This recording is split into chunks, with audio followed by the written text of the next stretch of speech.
Glória a Deus, esse lugar está Glória a Deus, aleluia. bom demais, aleluia. Você pode adorar a Ele nessa noite, aleluia. Deixa fluir a presença de Deus que está sobre esse lugar, que está sobre essa casa. A casa já está cheia, mas de repente você ainda esteja se sentindo vazio. Abre a tua boca neste momento e deixa Ele te encher, aleluia. Glória a Deus. Aleluia. Daqui uns dias, Salomão, você não vai precisar mais trazer pregadores de tão longe. Estou vendo que tem uma geração de pregadores se formando aqui, né, pastor Robson? Uma geração de pregadores. Como eu fico feliz todas as vezes que eu vejo um jovem, eu vejo um adolescente pegando o microfone, se deixando ser usado por Deus com tanta ousadia, com tanta graça, com tanto poder. Que a presença de Deus possa estar continuamente sobre as vossas vidas. Quando Salomão me disse, você vai pregar na vigília, eu falei assim, ué, que história é esse negócio de pregar? É o pastor Robson que vai estar pregando. Ele disse, não, mas você está dando palavra. Eu falei, meu filho, aí você me coloca numa situação complicada. Como é que eu vou pregar na frente do pastor Robson? Como é que eu vou pregar na frente do pastor Robson? Deixa eu só cantar, meu filho. Eu tenho uma admiração muito grande pelo pastor Robson, não só pela forma como Deus o usa com tanta unção e sabedoria, mas também pela sua humildade. É um prazer sempre que posso ouvi-lo. Nós temos uma história, o dia que nós nos encontramos pela primeira vez foi uma história bastante interessante. Isso ficou marcado na minha memória, né? Aqui em Butiá as pessoas tratam a gente muito bem. Águas várias vezes, né? Aguinha gelada o tempo todo, tal, casa do pastor para hospedar a gente, mas às vezes você vai nos lugares que você passa por umas provas, né? Um dia eu estava cantando num trabalho e quase ali morrendo seco ali, com sede, vontade de tomar uma água. Tinha cantado umas 2 canções e aquela sequidão, e deram água para o pastor, deram água para o dirigente do culto, deram água para o pregador e esqueceram de mim. Não me deram água não. E o pastor Robson ficou terminando de cantar e fiquei ali tossindo, que a garganta estava seca. Ele se levantou, pegou o copo de água que tinham levado para ele, foi lá e me entregou o copo de água e eu pude tomar aquilo ali. Aquele gesto conquistou meu coração. Então nós temos nos encontrado várias vezes, dirigi culto de Vitória, congresso de jovens, e já levei ele algumas vezes na igreja onde eu congregava, e agora temos tido o prazer de nos encontrar algumas vezes. E hoje estamos juntos aí nesse final de semana. Quando nós chegamos, o irmão estava lendo uma palavra, por ser um culto de uma vigília de avivamento, um trabalho de avivamento. O irmão leu o Salmo de número 51, o versículo de número 11, que é um versículo que eu tenho ministrado algumas vezes, e esse versículo ele toca muito forte no meu coração. De repente você não estava, ou você não sabe de qual versículo estou me referindo. Salmo de número 51 e o versículo de número 11 diz assim: não me repulses ou não me lances fora da tua presença, e nem retire de mim o teu Espírito Santo. E esse versículo ele tem um significado muito forte, muito grande na minha vida, porque eu tenho tido essa preocupação no meu coração. E eu costumo dizer que quando eu lembro da igreja de 10, 15 anos atrás, e eu vejo a nossa igreja nos dias atuais, quando eu falo da igreja, não estou me referindo a uma placa, mas da igreja como o povo de Deus, como chamados de Deus, eu fico muito preocupado em pensar como será a igreja de daqui a 10, 15 anos para frente. Porque muitas das vezes nós temos preocupações com tantas coisas. Nós nos preocupamos com o cantor que vai cantar no evento, nós nos preocupamos com o pregador que vai pregar no evento, nós nos preocupamos se nós estamos perdendo a saúde, nós nos preocupamos se nós estamos perdendo o carro, nós nos preocupamos se nós estamos perdendo a casa, se nós estamos perdendo o namorado, a namorada, a esposa, o esposo, se nós estamos perdendo a fama, o status. E muitas das vezes parece que nós temos nos acostumado a perder a presença de Deus. Nós viemos no culto um dia e nós não sentimos a presença de Deus, e isso parece que vai nossos dias. E como é bom quando você chega num lugar como esse, que você sente a presença de Deus, que você percebe que há uma preocupação em não perdermos a presença de Deus. E quando eu olho para Davi, eu encontro nele essa figura preocupada em não perder a presença de Deus. A Bíblia nos mostra que Davi, ele foi encontrado no meio das ovelhas, em um lugar onde ele estava esquecido pelos seus irmãos, pelo seu pai, desprezado por sua família. Mas Deus então agora nesse momento rejeita Saul, porque Saul não valoriza essa presença, essa unção de Deus sobre a vida dele. E agora Deus encontra Davi e diz assim: olha, eu achei a Davi homem segundo o meu coração. E agora, da mesma forma que Saul foi ungido, do mesmo jeito que Saul foi ungido, Davi também é ungido. E agora aquele menino que era apenas um guardador de ovelhas, aquele menino que era desprezado pelo seu pai, pelos seus irmãos, aquele menino que era um garoto de recado, ele começa a fazer coisas magníficas, usado pelo Espírito Santo de Deus. Porque sempre que o Espírito Santo de Deus se apodera de alguém, sempre que alguém é cheio do Espírito Santo, essa pessoa começa a fazer coisas sobrenaturais, começa a fazer coisas fora do comum. Porque nós, por nós mesmos, com as nossas habilidades próprias, as coisas comuns nós somos capazes de fazer. Mas quando nós precisamos fazer algo sobrenatural, algo de especial, nós precisamos da presença dele, nós precisamos da unção dele sobre as nossas vidas. E infelizmente muitas das pessoas não têm entendido isso. E ser cheio da presença de Deus, ser avivado ou receber um avivamento, é muito mais do que vir num culto, sentir a presença de Deus, pular, gritar e chorar. Ser cheio da presença de Deus é viver uma vida cotidiana, debaixo da unção, debaixo da graça, debaixo da obediência. É dentro da igreja, é fora da igreja, é na sua casa, é na escola, é na faculdade, é no teu trabalho. Ser cheio da presença de Deus é você andar na rua e alguém olhar para você e dizer: aquele moço é diferente, aquela moça é diferente. Há uma unção especial sobre a vida dele. E Saul e Davi recebem a mesma unção, assim como eu e você que estamos aqui nessa noite, estamos recebendo, estamos debaixo da mesma graça, debaixo da mesma unção, debaixo do mesmo poder. Mas e amanhã, quando nós estivermos longe daqui, que nós vamos mostrar, que nós vamos reconhecer a diferença daqueles que sentiram a presença de Deus e daqueles que foram impactados, que foram cheios da presença de Deus. Saul recebe a unção de Deus e ele pula, ele dança, ele sapateia, ele profetiza, ao ponto das pessoas olharem para ele e não reconhecê-lo. Mas dias depois ele começa a cometer uma seção de erros, de desobediência a Deus, desonrar o nome de Deus. E agora nós encontramos Davi fazendo a diferença. Mas esse mesmo moço, que foi cheio da presença de Deus e venceu muitas batalhas, derrotou os gigantes, tocava o seu instrumento e fazia com que Saul se acalmasse por causa do espírito imundo que estava perturbando Saul. Esse mesmo moço, em um momento de descuido, aleluia, ele pecou contra Deus. E ele agora, Deus levanta um profeta para corrigi-lo, para chamar a atenção. E ele agora se vê prestes a perder tudo quanto ele tinha conquistado. Mas aí eu olho para Davi e percebo que ele não estava preocupado em perder o castelo, ele não estava preocupado em perder a fama, ele não estava preocupado em perder o reino, e não havia nenhuma outra preocupação no coração de Davi.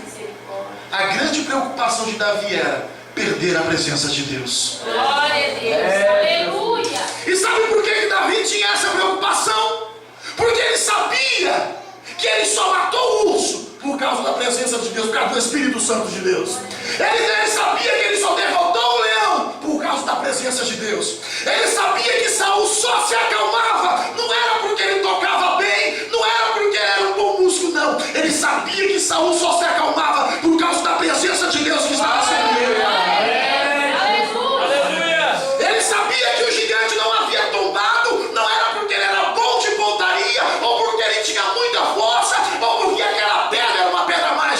sabia que Saul havia tomado por causa da presença de Deus que havia sobre a vida dele. Glória a Deus, aleluia. Ele sabia que sem a presença de Deus, ele nunca teria deixado de ser um pastor de ovelha escondido lá no campo. Aleluia.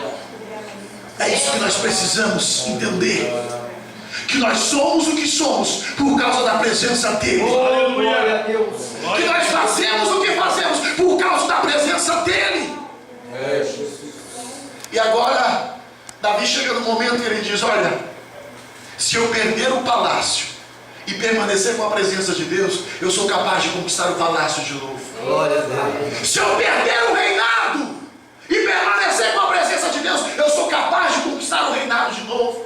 Se eu perder os meus troféus, as minhas coroas, as minhas honrarias, mas permanecer com a presença de Deus, eu sou capaz de conquistar tudo isso de novo. Mas ele pensava: se eu perder a presença de Deus, eu serei um pobre, miserável, um desgraçado. Então ele disse a Deus: pode tirar o palácio se o Senhor quiser, pode tirar a coroa se o Senhor quiser, mas não retire de mim a tua presença. Deus está procurando por esses homens, Deus está procurando por essas mulheres, homens e mulheres que sejam mais comprometidos com a sua presença do que com a fama, do que com o status. Será que ele pode encontrar alguém aqui nessa noite que seja interessado na presença dele acima de todas as coisas? É, Jesus. Aleluia.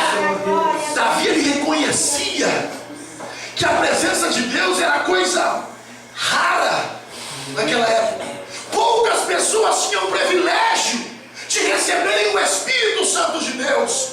Então Davi sabia que ele precisava cuidar. Tem tanta gente que gostaria de ter o privilégio que você tem e não tem. E você tem diante de você Oh, glória. e não tem valorizado o suficiente. Aleluia. Deus da Você glória. acha que todo mundo que tem o privilégio de ouvir a voz de Deus ao coração, aos ouvidos?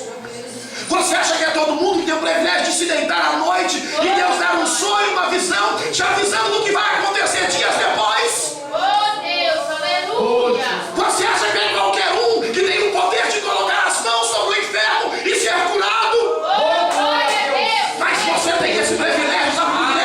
Porque o Espírito Santo de Deus habita em você. Então valorize a presença de Deus. Pega qualquer coisa, mas não pega a presença de Deus. Deus está disposto a te renovar nessa noite. Deus está disposto a te encher nessa noite. Tudo que Ele precisa é que você clame por isso. Deus, eu preciso da tua presença. Eu preciso da tua presença. Eu não posso viver sem a tua presença.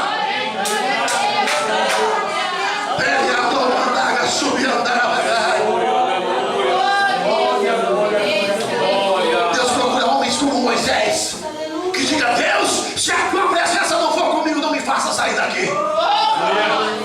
Aleluia. Ah, o fulano de tal está lá, vai pregar, vou lá. Ah, o fulano de tal está lá, vai cantar, vou lá. Não quer nem saber se a presença de Deus está. É verdade. Não quer nem saber se o nome de Deus está sendo adorado, eu vou lá. Deus da glória. Ah, eu preciso tomar uma atitude. Não sei se Deus vai estar comigo, mas eu vou mesmo assim. Oh, glória a Deus. Mas Moisés sabia. O mar abriu, não porque eu estendi o cajado. O mar abriu porque ele soprou com as suas narinas. E foi através do poder da palavra que o mar se abriu.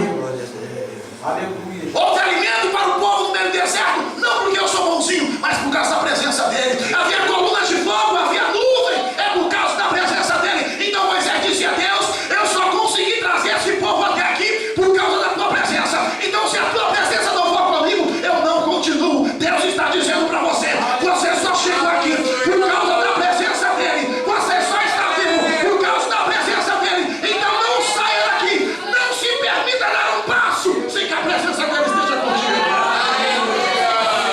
Venha o não andar a Deus, aleluia. Mas nós estamos perdendo isso. Já estamos acostumados. Aí saímos do culto, culpamos o cantor, o grupo de louvor, o pregador, o pastor. Ah, não senti porque o pastor não estava inspirado, o pregador não estava inspirado. Oh, Deus. E aí vamos nos acostumando a viver sem a presença de Deus. Glória a Deus. Aleluia. Deus me deu uma visão um certo dia.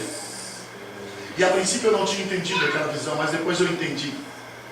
Eu estava num determinado lugar e meu carro estava estacionado. E de repente alguém gritou: Ivan, seu carro está sendo roubado. E eu com as pessoas que estavam comigo naquele lugar corremos na direção do carro. Quando chegamos lá, preste atenção no mistério de Deus por tua vida. Quando chegamos de lá, o ladrão havia fugido, não sei o que havia fugido, mas o carro estava lá. Não tinha um arranhão, não havia uma arrombada à porta, estava perfeito. Quando eu olhei para o carro, perfeito.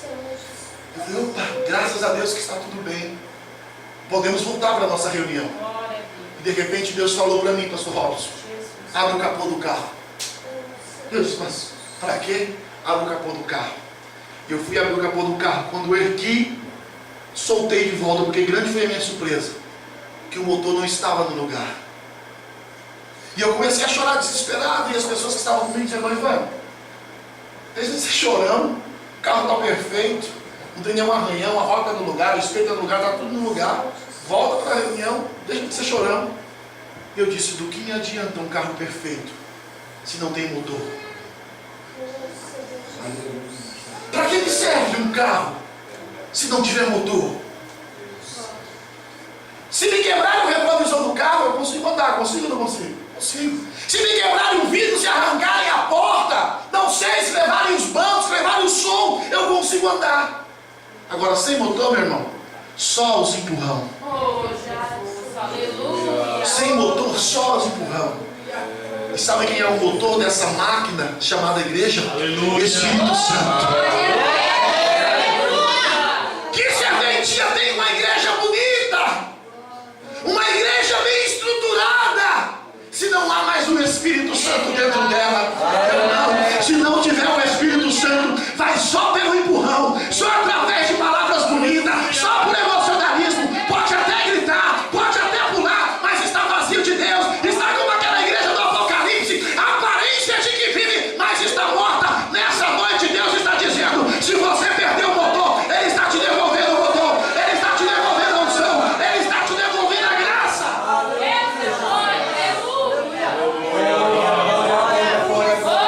Para encerrar, diga comigo: pior. Mais coisa pior que perder a presença é não saber que perdeu. É verdade. Pior que perder a presença é não saber que perdeu. Oh, Jesus. Davi acordou a tempo e ele disse: opa, espera aí, tem alguma coisa errada. Antes eu tocava e o espírito imundo ia embora. Agora eu toco, o espírito imundo dança. Antes eu jogava funda, eu tocava pedra e o gigante caía. Agora eu jogo a pedra e não acontece nada. Aleluia. Antes eu corria atrás do leão, agora o leão corre atrás de mim. Opa, alguma coisa está acontecendo. Aleluia, Jesus. Meu irmão, para refletir sobre a tua vida. Oh, glória. Fala. Para refletir sobre a tua vida. É momento de fazer uma análise. Deus está te dando a oportunidade. Está tentando te dizer: olha, tem alguma coisa errada e você não está percebendo. Olha, tem dias que eu não falo com você e não é porque eu não quero, não. É porque você não consegue mais me sentir. É você não consegue mais me ouvir.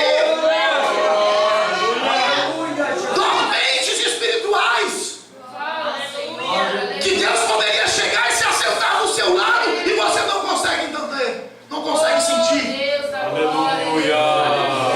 Que bom quando nós percebemos que estamos perdendo e batalhamos para não perder. Sabe por quê? Pior que perder é não saber que perdeu. Um homem recebe um chamado especial de Deus, uma unção específica de Deus para desenvolver algo. E esse homem matava, esse homem destruía, vencia exército, arrancava portão. Era terrível esse homem. Aleluia. Mas esse homem começa a brincar com Deus. É verdade. E aos poucos ele vai perdendo a presença de Deus. Ele não perdeu de uma hora para outra. Foi assim, ó. Foi perdendo aos poucos. Aí um dia ele vai e conta o segredo dele para alguém e vai dormir.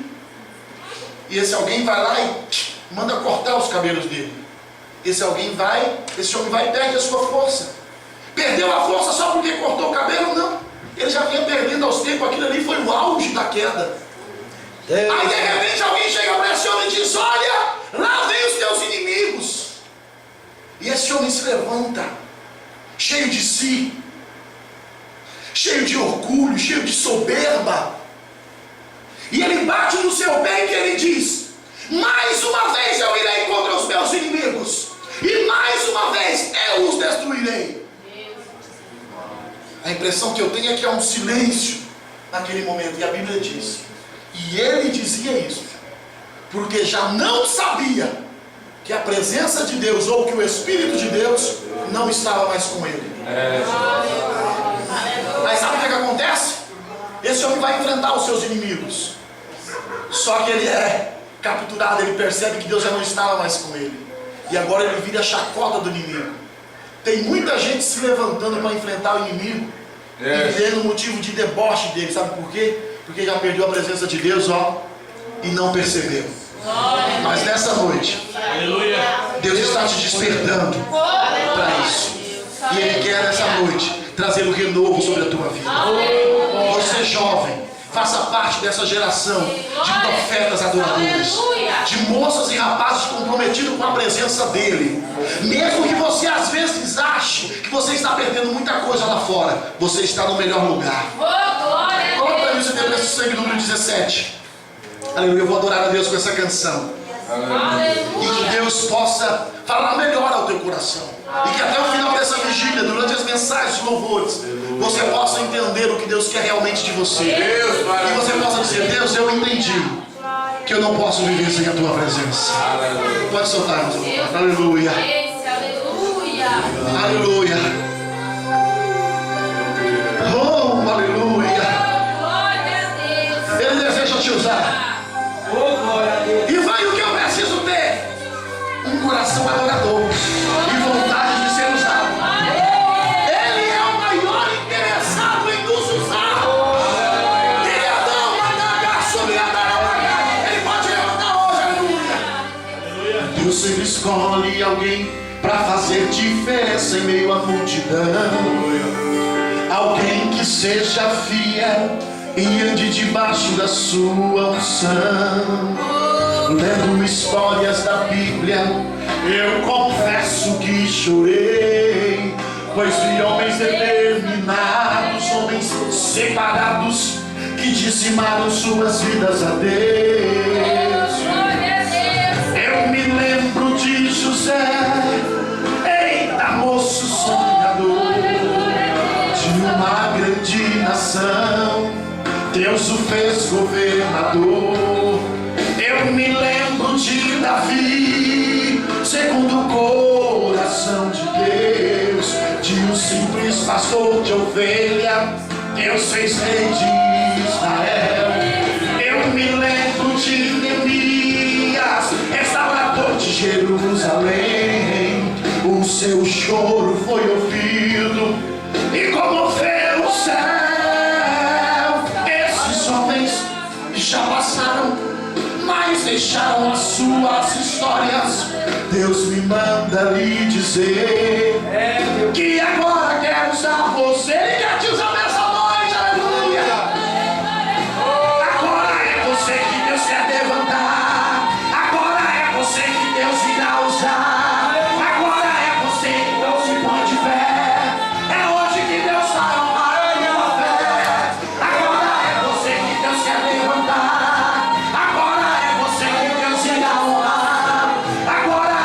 Chegou a sua hora, agora é você. Escreva a tua história, levante a tua mão e ordena o milagre. Profetiza agora e as portas se abrem. A unção de Deus se fará vencer. Meu irmão, entenda, hoje Deus quer usar você, aleluia. Peça para Ele te usar nessa noite. Abre a tua boca e se deixe ser usado, aleluia. Eu me lembro de Neemias, restaurador de Jerusalém, o seu choro foi ouvido e comoveu o céu. Esses homens já passaram, mas deixaram as suas histórias. Deus me manda lhe dizer que agora é a nossa vez. Ele quer nos usar. Agora é você que Deus quer levantar. Agora é você que Deus irá usar.